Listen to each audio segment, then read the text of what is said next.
7 credit myths that can do you more harm than good. Hey, it's Roger Holloway, ProStead Realty. I'm a buyer agent. Got a great team of buyer agents.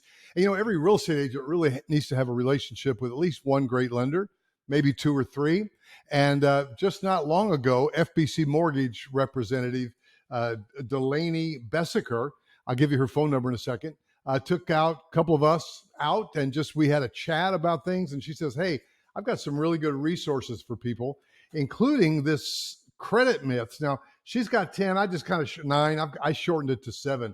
But I'll give you her phone number if you want her to send you these credit myths and things not to do before closing.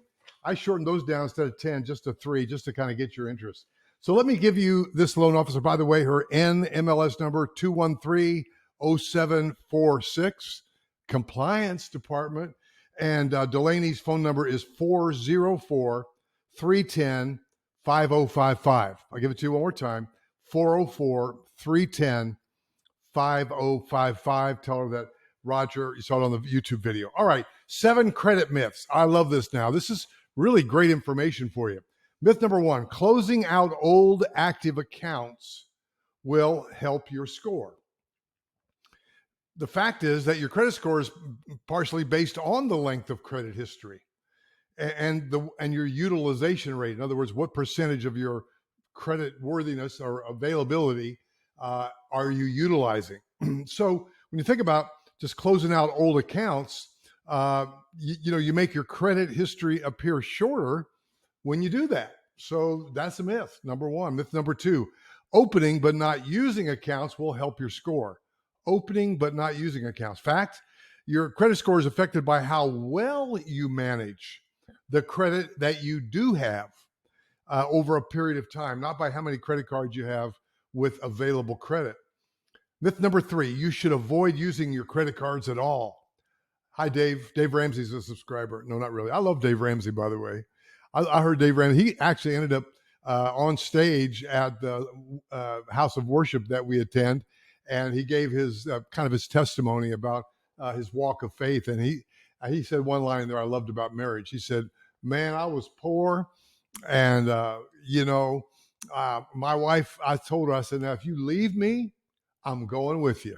So I thought that was cute. But anyway, I'm not a Dave Ramsey hater. I love Dave Ramsey. Love the principles about being out of debt.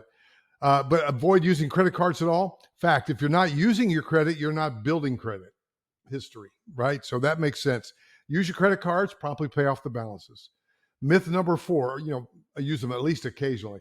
Myth number 4, dispute letters can clean up your bad credit.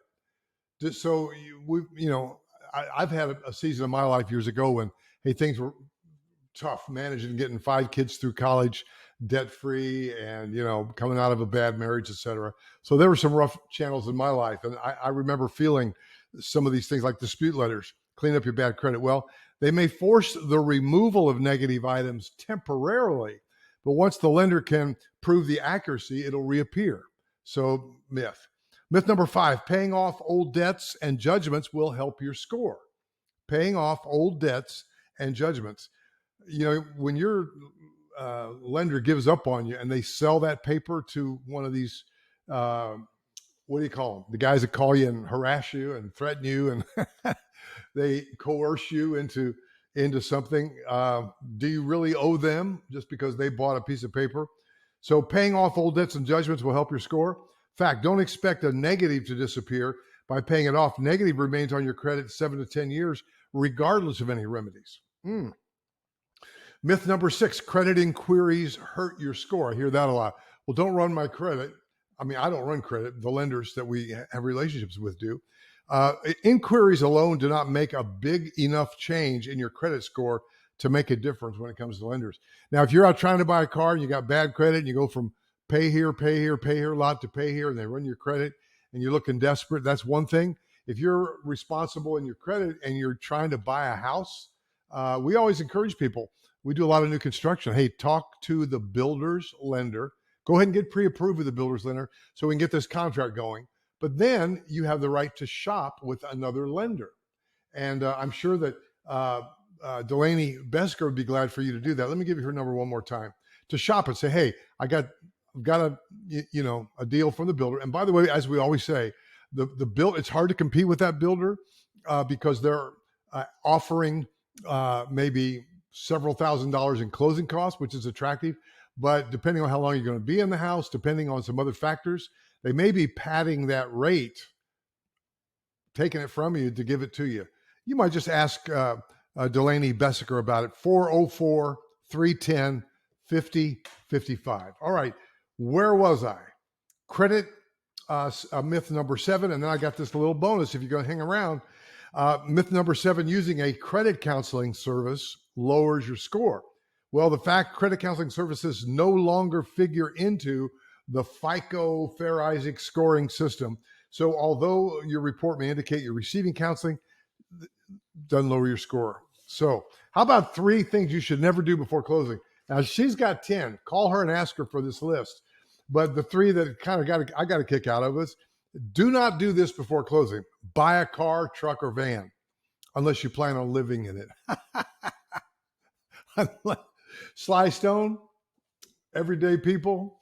I think he's living in his van in the San Fran area. Here's something not to do before you close on your house. Buy furniture and apply for credit to buy your furniture before you close on your house. You get the furniture, but you ain't got no house to put it in. I'm making fun of it, but here's what I tell you. Once you are going to buy a house, make the lender your financial advisor until you close. You call them up and say, hey, can I do this? Hey, can I do that? Hey, I'm thinking about doing this. And let them advise you. And guess what? That lender wants the same thing that you want to get you in that house. The real estate agent wants the same thing you want to get you in that house and make you happy. And so here's the 3rd thing not to do before closing. Don't co-sign for anyone. Ding, ding, ding. You're probably way smarter than all that. Okay, guys, I'm Roger. Jack, the real estate dog, is right there. Bella, the yappy Yorkie, is right there. I'm right here. You're right there. If I can help you with my team to help you look for and buy a house, that's what we do. If you like my vibe, hit subscribe, join the tribe. Call me if I can help you, 704-345-3400, and we'll see you in the next video.